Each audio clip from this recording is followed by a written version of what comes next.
So I got stopped in Mississippi, and it was pretty cool. Now, some might remember I did a demo video up in where was that one at? I know it was somewhere around the border. Anyway, somewhere around the border, we did this demo video how you should, react with cops and stuff. And then we did one in Kentucky, which is really cool.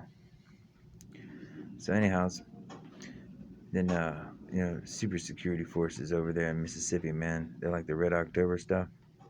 So man, next thing you know, I'm like, I got guys coming out of the woodwork from everywhere, man. I got like this cop car, that cop car, this cop car. I got people coming out. They got the guns drawn out.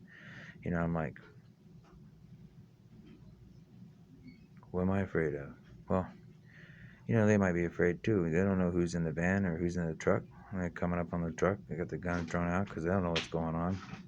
Could have been a messed up file or a glitch in the system or a spoofed cell phone tower. Who knows?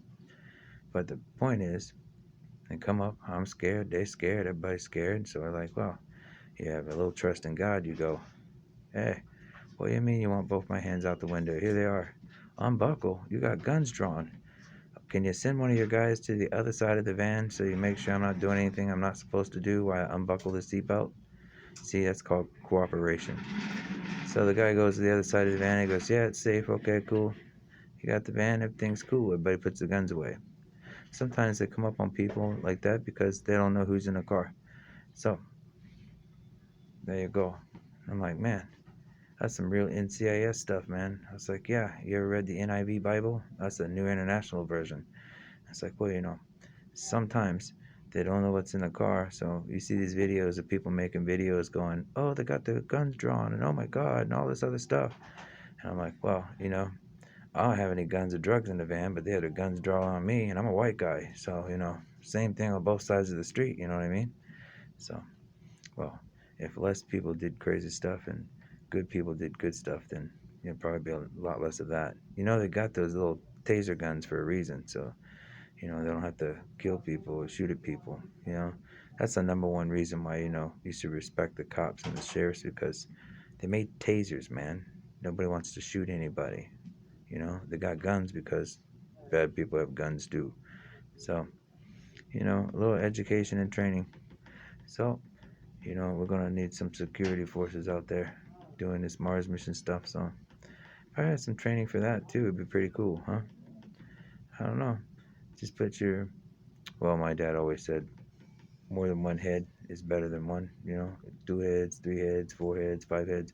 I bet you could get some of those colleges together, and instead of making just educational programs and people graduate with nothing to do, man, educational programs and suggestive ideas and art and creativity, and they start sending it out to these companies.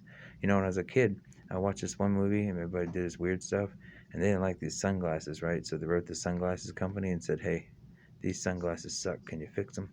They said, sure. So they sent everybody free sunglasses.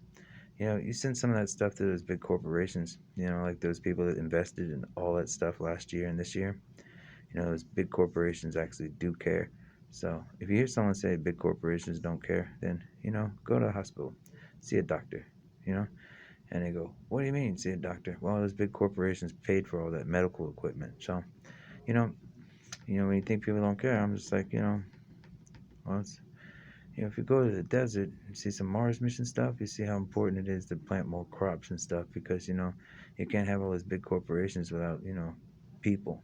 And without people, you can't have people without food. So, you know, creative ways of making kids get reinterested in, the things that have to do with reality.